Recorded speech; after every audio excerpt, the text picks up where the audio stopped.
Estamos en un nuevo espacio de Butacas Vacías, en esta ocasión con Daniel Marín y Damaris, dos jóvenes que decidieron hacer el Camino de Santiago juntos, y lo decidieron hacer en pobreza, en plan mendicante. Bien, voy a preguntar a Daniel y a Damaris si los sueños se hacen realidad, en esta ocasión sí, si este hacer el camino en pobreza os ha servido para uniros más, para consolidar vuestro noviazgo, vuestro amor. Sí, la verdad que sí. Ha sido una experiencia única. Una experiencia única donde hemos visto la mano de Dios y de la Virgen, sobre todo de la Virgen, constantemente. El hacerlo no solo de pobreza, abandonándonos a la providencia de Dios, como de hecho fue, sino que también lo hicimos con un hábito, con hábitos, pues como los antiguos peregrinos, también pues con el sentido de despojarnos de todo. No solo abandonarnos a la providencia, es decir, confiar nuestro día a día, como así tendríamos que confiar en el matrimonio, nuestro futuro, a Dios, sino que además despojándonos de todo, ¿no? De todo, de toda cosa material que pueda entorpecer ese camino, ¿no? De virtud. Bueno, yo a tu pregunta lo que diría es que nos ha unido totalmente. De hecho, a la gente que nos íbamos encontrando por el camino, o incluso antes del viaje, todo el mundo nos decía, pero estáis locos, ¿cómo se os ocurre? Y de hecho, lo que más nos decían es, esto os une para siempre o os separa vilmente. Y bueno, y gracias a Dios y a la Virgen, pues nos ha unido completamente. Es muy curioso porque cuando empezamos nosotros el Camino de Santiago, que lo empezamos de Salamanca, porque yo tengo bastante apego espiritual, intelectual y personal a esa ciudad, por muchas razones. Cuando empezamos de Salamanca, las primeras personas que nos íbamos encontrando, curiosamente, digo curiosamente porque aquí se veía evidentemente la mano de Dios, nos iban dando pautas sobre el matrimonio. Y siempre los primeros nos decían que si estábamos locos, como dice Damaris, y luego pues decían, esto va a ser una experiencia que os une o os separa. O sea, esto es una especie de espada justiciera, en el sentido de o esto es sí o esto no. Que al final fue que sí, ¿no? Por eso estamos así. Y Bueno, además aquí, al ¿no? principio nos hacían muchas charlas sobre el noviazgo, que era como, pero bueno, pero no, o sea, no, como que no venía a cuento, pero al contar nuestra historia, ellos nos contaban la suya y a raíz de ahí pues aprendíamos muchas cosas sobre el noviazgo. Pues las primeras charlas nos sirvieron luego para prepararnos lo que luego sí que poco a poco fue yendo el Camino de Santiago. Por ejemplo, ¿no? Pongo un ejemplo, pues a irnos soportándonos en el buen sentido de la palabra, ¿no? Pues a lo mejor iba más rápido y tenía que saber que Damaris pues no podía ir más, no podía ir más rápido. Y al revés, Damaris pues ponía todo su empeño, que además se aporta con una jabata, para poder llegar al destino, ¿no? Y luego me acuerdo también al hilo de esto, que su madre, la madre de Damaris, el primer día antes de irnos, me dijo, oye, Daniel, nunca se me olvidará, dijo, oye, Daniel, yo sé que mi hija te seguiría hasta el fin del mundo, pero oye, si podéis parar, que no, que o sea, si ella no pues que no puede más, nos llamáis y vosotros os vais. Sus padres no se creían que iba a llegar y al final pues eso, pues Mi padre el tenía el coche en amor, la puerta, mi padre tenía el coche en la puerta para decir cuando le llamábamos para que vinieran a buscarnos. el amor mueve montañas. O sea, eso lo podemos constatar 100%. Pero el amor además de verdad, el siempre pensar en la otra persona. Mm. Bien, al margen de estas anécdotas que muestran la alegría, ¿no?, de un amor en Dios, vamos a profundizar un poco más y ver cómo el matrimonio es algo muy serio, ¿no? Y la vida es una peregrinación. ¿Cómo visteis la mano de Dios? ¿Cómo os ayudó realmente a crecer en virtud, en santidad, este camino? Bueno, pues veíamos constantemente signos de Dios que nos ayudaban para continuar adelante. Y signos de Dios, y quiero recalcar signos de la Virgen, porque la que siempre nos ha estado acompañando en todo este camino ha sido la Virgen del Carmen, a la que desde que yo tuve un accidente de moto y gracias a un milagro y al escapulario, pues me salvé.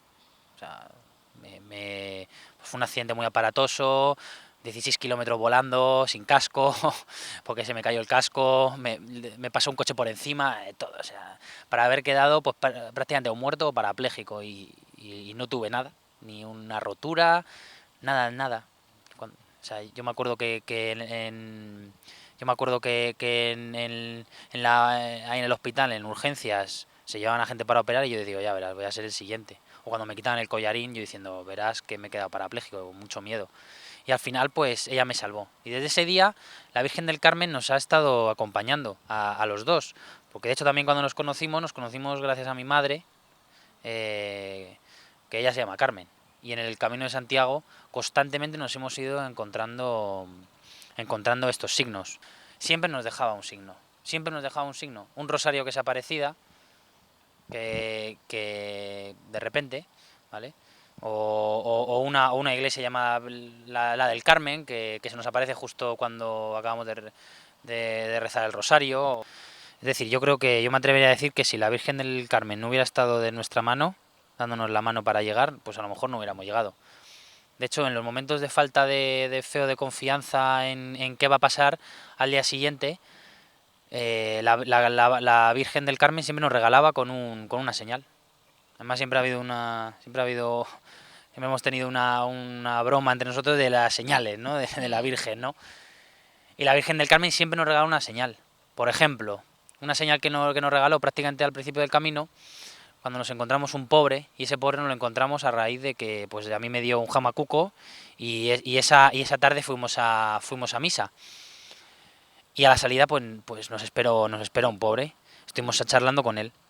Ese pobre nos dio todo lo que tenía. Era un trotamundos que iba ahí con su maletilla y toda su propiedad en una maleta y nos dio todo lo que tenía. Y a raíz de darnos todo lo que tenía, claro, ¿qué le podemos dar nosotros? Si nosotros en el viaje, quitando el hábito, pues no teníamos nada más y la mochila no teníamos nada más. Y le regalé un rosario de la Virgen de la Vega que habíamos comprado en Salamanca justo el día que partimos. Y nos quedamos sin rosario. Nosotros rezábamos el rosario todos los días. No había día que no rezáramos el rosario. Y claro, nos quedamos sin rosario. Y al día siguiente, cuando nos fuimos a levantar, oye, me levanto de la cama, voy a pisar el suelo. Oye, que no he pisado suelo, que he pisado algo. Y de repente me encuentro un rosario, curiosamente. Y no un rosario cualquiera, sino un rosario con la estampita de la Virgen del Carmen. En el centro estaba la Virgen del Carmen. Luego otra anécdota que también hemos tenido con la Virgen del Carmen, bueno, es que ha sido muchísimas, ¿no? Otra anécdota que hemos tenido con la Virgen del Carmen es una vez que teníamos que bajar un puerto, ya no podíamos más, nuestras energías ya no daban para más, y decidimos pues, oye, pues rezar el rosario para conseguir llegar abajo, ¿no? Y al final, el último kilómetro, que es el último 2 kilómetros nada más, que fue la única ayudita que no hemos hecho a pie, pues decimos hacer el autostop. Y en ese autostop nos paran dos jóvenes y nos llevan esos 2 kilómetros que faltaban para abajo. Y cuando llegamos, pues el único albergue que se conocían, curiosamente, era el albergue de la Virgen del Carmen. Y ese albergue era el único albergue de Ponferrada que era la voluntad. Es decir, que nosotros esa noche pudimos dormir en techo. Y no faltos a eso, preguntamos, oye, cuál es el horario de misa? ¿Cuándo tenemos que ir a misa? Y nos dicen a las 8. Y nosotros, pues, obedientemente vamos a las 8 para asistir a la Santa Misa. Y cuando vamos a ir, madre mía, que no era la misa, era el rosario. Y justo nos quedamos en el rosario por donde nos habíamos quedado cuando nos cogieron. Es decir, la Virgen diciendo, oye, vosotros habéis empezado un rosario, terminarlo. Y efectivamente, nosotros terminamos ese rosario. Y no en otra iglesia de Ponferrada que en la iglesia de la Virgen del Carmen, ¿no? Y Damaris, ¿tú tienes algún ejemplo de cómo la Virgen veló por vosotros? Bueno, la Virgen no nos dejó ni un día. La verdad que siempre estaba ahí. Y bueno, recuerdo que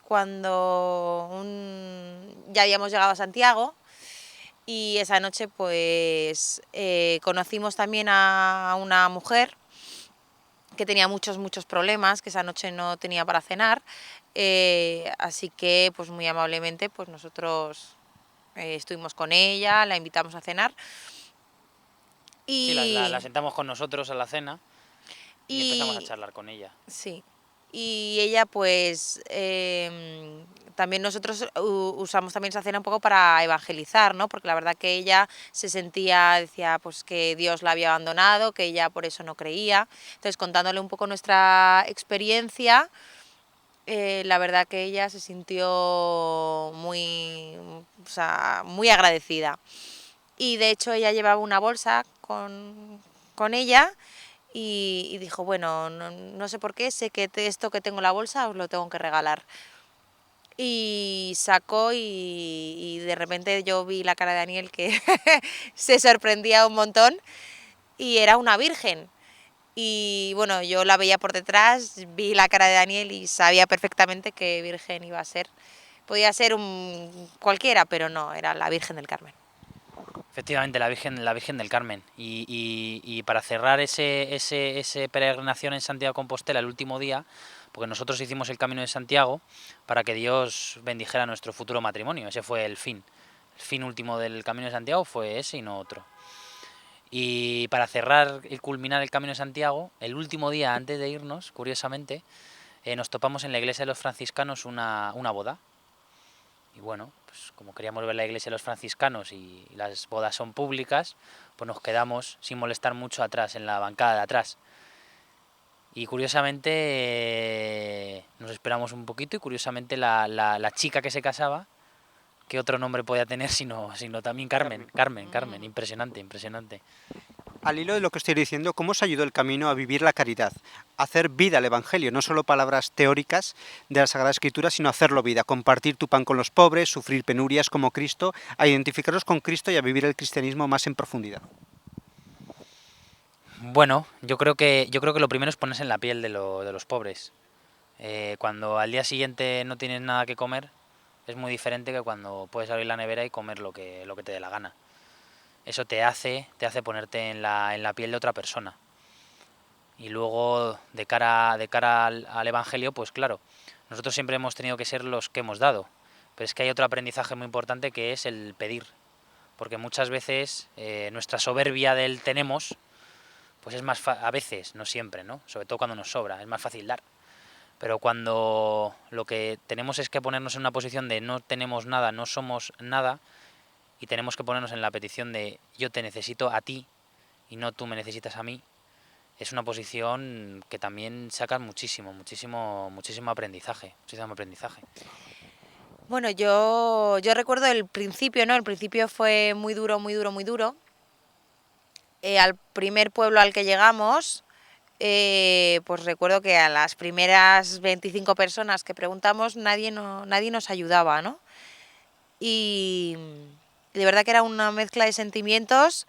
Bueno, yo me puse mis gafas de sol porque no quería que Daniel me viera ni nerviosa ni llorando ni nada, porque de verdad que era una mezcla de sentimientos, ¿no? Un poco ese egoísmo que tenemos un poco todos, de decir, ¿por qué me meto yo en estos líos cuando tengo mi trabajo y no tengo necesidad? Un poco eso, esa vanagloria y ese sentimiento. Y, y ver a esa gente pues que no siempre te va a ayudar, ¿no? Y a pesar de que no te vayan a ayudar, pues tampoco ni atacarles ni nada. Uno aprendía en esto, aprendías además de vivir en pobreza, el vivir con lo justo, también el tener la paciencia, porque muchas veces, también cuando uno se hace pobre, pues muchas veces cuando te tratan como a palos, porque muchas veces nos trataban a palos, ya sea riéndose de nosotros por cómo íbamos haciendo el Camino de Santiago, ya sea ignorándonos porque no nos querían dar nada, pues tenías que aprender la paciencia y la caridad con el enemigo, que yo creo que es de las cosas más difíciles, porque lo fácil es, pues mira, este no me ha dado, y sin embargo al revés, sin embargo el decir, vamos a orar por él. Nosotros todas las noches íbamos haciendo una recopilación de las personas que nos habíamos encontrado y las que nos habían ayudado pedíamos por la intención que esas personas nos habían pedido, ¿no? Les preguntábamos. Y por las personas que no nos habían ayudado, rezábamos por su alma, sí, por su alma, efectivamente. Bien, ¿cómo ese sufrimiento material y espiritual, esas rozaduras, esas caminatas tan largas, ese cansancio, ese dolor, eso os ayuda a configuraros con Cristo sufriente, a reparar por vuestros pecados y por los pecados de la humanidad? Bueno, yo pues con esas durezas o lo que tú has dicho, esos pequeños roces y todo, yo me daba cuenta que cuanto más peor estaba, más rezaba y cuanto más rezaba, mejor me encontraba, ¿no? Y un poco lo que hablábamos es que para nosotros era un camino de los tres, ¿no? De Dios, de Daniel y de Damaris. Sí, de hecho ahora siempre que firmamos los dos, firmamos D y D. De Dios, Damaris y Daniel, siempre. Las tres Ds, ¿no? No solo dos, sí, sí. Mm. Y en esos momentos, pues sí, hemos caminado juntos, siempre hemos sido juntos, pero hemos sido bendecidos durante todo el camino. Y, y yo creo que lo que más me ha ayudado y donde más cogía fuerzas era rezando. La Virgen en Fátima pidió oración y penitencia. ¿Cómo pudisteis hacer las dos cosas en el camino, ¿no? Por un lado rezar y por otro lado ofrecer esos sacrificios, ¿no? ¿Y qué tipo de oraciones rezabais?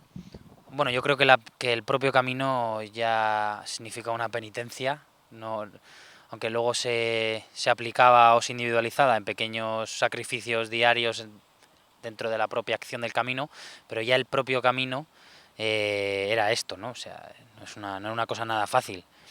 Era una penitencia en el sentido y un sacrificio en el sentido de yo me pongo en tus manos, Señor. Esto era la cuestión.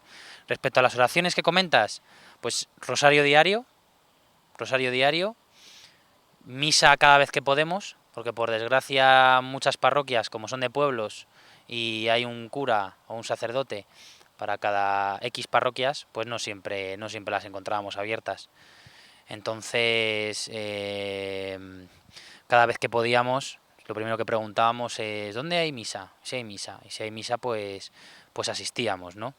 Y luego todas las noches también rezábamos, como te he comentado antes, por las intenciones de las personas que nos encontrábamos. Cuando nos encontrábamos una persona que nos ayudaba, le pedíamos, le decíamos, ¿no? Oye, ¿tú por qué intención quieres que recemos, ¿no? Y las que no nos ayudaban, pues rezar por su alma y porque ese corazón endurecido cambiara. Sí. Hicisteis mucha oración en el camino, ¿no? En la ciudad cuesta hacer oración, pero en el campo, en la naturaleza, cuesta menos, ¿no? Tener ese silencio y ese contacto con Dios en medio de la creación. Mira, el problema en la ciudad, aparte del ruido que lo es, también es la actividad, el siempre hacer cosas. Aquí no, aquí tu meta era llegar y el propio medio para llegar pues te permitía estar en silencio y contemplando la obra de la naturaleza. En la ciudad pues siempre estamos viendo cosas humanas. Sin embargo, en la naturaleza pues tienes que aprender a respetar los ritmos de Dios con el día y la noche, tienes que aprender a respetar el frío, el calor, el cansancio de tu propio cuerpo. Tienes más contacto con las cosas naturales. Em, y luego, sobre todo el tiempo. El tiempo es primordial. Claro, en el Camino de Santiago tienes tiempo para pensar, tiempo para orar, cosa que el ritmo de la actual sociedad pues no te lo permite. Porque al final te levantas, mal desayunas, vas al trabajo, trabajas muchas horas, muchas veces más de las que pone en el contrato, y después pues llegas a casa rendido a dormir y a seguir con ese ritmo que no te permite en ningún momento dedicarlo a Dios prácticamente. Por cierto, gracias al camino conseguiste el trabajo, ¿no? Eso fue otro regalo de la providencia. Sí, eso fue un regalo de la providencia, efectivamente. Eh, Eso fue una de tantas en las que hemos visto la mano de Dios. Nosotros, una de las veces que teníamos que subir un puerto a Ocebreiro, pues ya era de esas veces que estábamos también cansadísimos, porque claro, date cuenta que nosotros pues no descansábamos en buenos sitios ni comíamos buena comida, ¿no? Y luego además teníamos que cargar más peso del normal, porque llevábamos a veces un poco más de equipaje de lo normal o de una persona que se toma el Camino de Santiago de otra manera, ¿no? Entonces en esta cuesta hubo solo una vez que nos cambiamos de acera para ir en sentido igual que los coches. Y esa única vez fue cuando se paró un coche para pedirnos, oye, para decirnos qué pasaba, si podíamos ayudar a lo que sea, lo que tal. Y de ahí surgió una amistad, una comunicación. Ese día esa gente nos invitó, ellos pasaron de largo, nos invitaron luego a comer porque nos encontramos. y casualmente nos habían visto ellos días anteriores. Pues resulta que las dos personas que nos pararon, uno era el padre de unas alumnas de Damaris, de unas chicas pequeñas que habían sido alumnas de Damaris, y el otro era el que me ofreció el trabajo, que curiosamente también había trabajado justo en el mismo edificio que estaba yo en Intereconomía. Y de ahí pues, oye, ¿por qué hacéis el Camino de Santiago? Nosotros hacemos el Camino de Santiago porque queremos que Dios bendiga nuestro futuro matrimonio. Pero claro, para el futuro matrimonio necesitas tener una estabilidad económica. La estabilidad económica, como varón, pues la tengo que llevar, ¿no? Entonces decía, pues además estoy buscando un trabajo, pues más que escribir artículos y cobrar de manera esporádica, ¿no?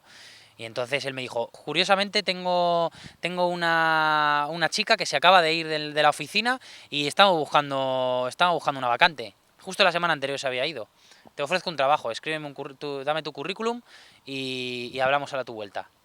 A mi vuelta le escribí el correo electrónico, le di el currículum y tuve la entrevista, pasé la primera, pasé la segunda y ahí estoy, trabajando ahora donde trabajo, sí. La oración, Damaris, si está bien hecha, tiene que llevar a un propósito, a querer ser mejor persona y mejor cristiana. ¿Qué propósitos hicisteis en el camino? Pues nuestro propósito, para empezar, era pues eso, que nuestro noviazgo saliera bien y prepararnos muy bien para nuestro matrimonio. O sea, era un propósito de los dos y siempre de la mano de Dios. Queríamos que él nos enseñara y en realidad es que era un aprendizaje constante porque no solo mediante la oración, sino de la paciencia, porque evidentemente estábamos cansados, no sabías si ibas a comer o no y claro, todos duchaditos, por la mañana bien comidos y todo eso somos muy simpáticos, pero el día que estás cansadísimo de andar, que no sabes si vas a comer, que no sabes si vas a dormir, pues ahí, pues a pesar de que a lo mejor no te conteste como tú quieres que te conteste, pues no sé, decir, el amor es lo primero y saber que la unión de los dos será lo más importante. Daniel, tú que amas la tradición de la Iglesia, ves el Camino de Santiago como algo muy grande, una tradición secular en Occidente, ¿no?, que ha dado muchos frutos de santidad a lo largo de los siglos. Sí, por supuesto. El Camino de Santiago, bueno, se ha retomado hace prácticamente décadas. Antes estuvo abandonado, pero siempre ha sido un vaivén, de arriba a abajo. Lo que pasa es que sí que es verdad que actualmente no hay que dejarse engañar tampoco, Javier, por las cifras de cuántos peregrinos llegan a Santiago procedentes de un montón de partes del mundo, porque la mayoría ni siquiera lo hace con el sentido realmente de camino, ¿no? Sino puro senderismo para ver el paisaje, lo bonito que es y poco más, ¿no? El Camino de Santiago, como debe hacerse, es con el fin que pusieron los primeros papas cuando esto se inauguró, que es adorar a las reliquias del apóstol, que gracias a Dios las tenemos en España, porque les fue evangelizado de nuestra península, y además de eso pedirle algo, alguna petición que tengas por una intención personal de otro, y además también dar las gracias por algo, ¿no?, que tengas. Damaris, ¿qué sentiste al llegar a la Puerta Santa, cuando habías acabado el camino, ¿no? Llegar, ver un poco como la puerta del matrimonio, la puerta del cielo. Uf, qué pregunta más difícil. ¿Qué sentí? Pues era una mezcla de todo. Para empezar, ha sido también una lucha constante conmigo misma porque o sea, igual que mis padres no se pensaban que yo fuera a terminar, yo en muchas ocasiones a veces no sabía cómo decirle que no sabía si iba a poder terminar, ¿no? Porque era muy duro, muy duro, muy duro. Es verdad que cuanto más yo veía que nos íbamos acercando, más me iba animando, ¿no? Y la verdad que al llegar es que es indescriptible, la verdad. Es una mezcla de sensaciones, ya no solo contigo, con Dios, con Él, los tres juntos. la verdad que es que no tengo palabras, solo de pensarlo me emociono. Además acompaña mucho la ciudad, ¿no? Con ese arte tan característico que tiene, ¿no? Un arte muy propio de Santiago de Compostela y ver cómo uno se va adentrando a ese misterio de la ciudad compostelana es algo maravilloso, ¿no? Cómo haber dejado atrás jornadas tan complicadas y a la vez tan bonitas porque esto un poco es la vida, ¿no? La analogía de la vida, ¿no? Y ver cómo llegas al final y te adentras a la catedral y suena el órgano y ese mismo día te pone el botafumero, tuvimos esa suerte Sí. de que pudimos el botafumero y era algo como impresionante, Y el impresionante. apóstol está ahí, te puedes abrazar y la verdad que es una mezcla pues eso, de emoción, de ver todo lo que has luchado, de estar allí, de ver todo lo que te ha ayudado, porque es que Dios, el apóstol, la Virgen no nos han abandonado ni un segundo y, y a pesar de todos los miedos que hemos tenido, porque es que es inevitable, a pesar de tú ir viendo las señales, el humano es débil y no dejas de tener ese miedo, pero es como llegar a en ese momento a una confianza máxima, a un agradecimiento, gracias por apoyarnos todo el rato. Daniel, ¿qué supone Santiago para la cristiandad? Tú llevas en la solapa del traje la insignia de Santiago. ¿Por qué tienes tanta devoción a Santiago como español, como caballero español? Bueno, Santiago para empezar es el patrono de España y yo como español pues le debo una veneración porque si de los apóstoles pues la cabeza apostólica que nos ha tocado pues ha sido a Santiago.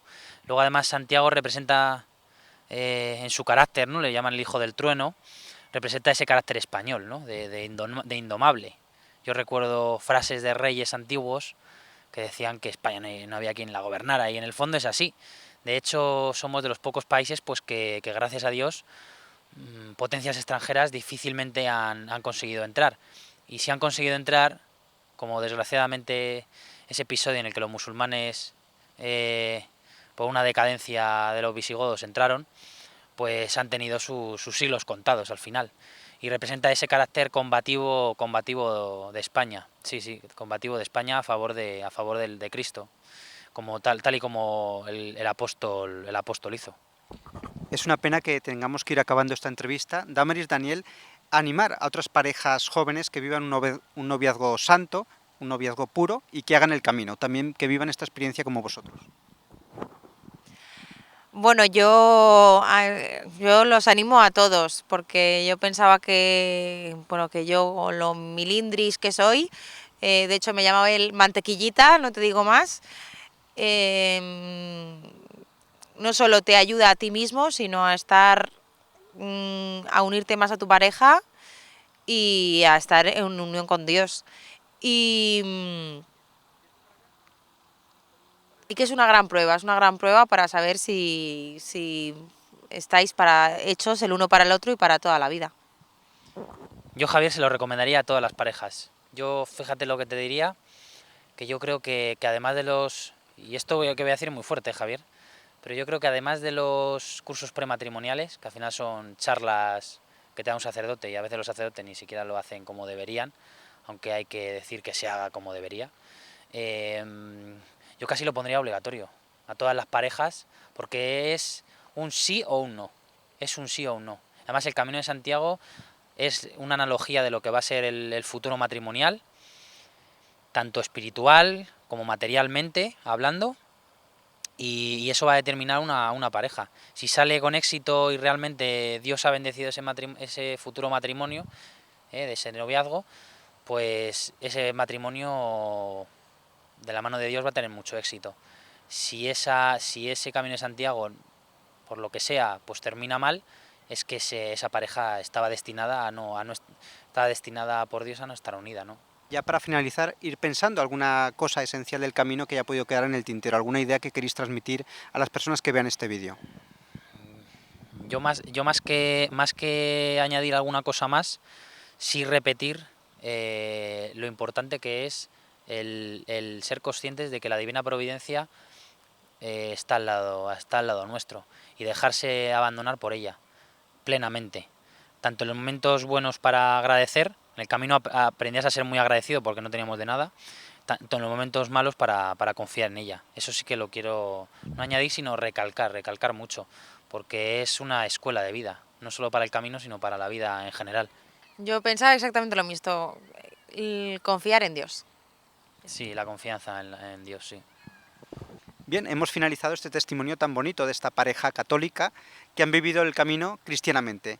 Lo han vivido en pureza, lo han vivido en pobreza y esto les ha servido para fortalecer su noviazgo, ¿no? Y para dar ejemplo a otras parejas jóvenes que se puede vivir santamente, se pueden preparar bien para el santo matrimonio.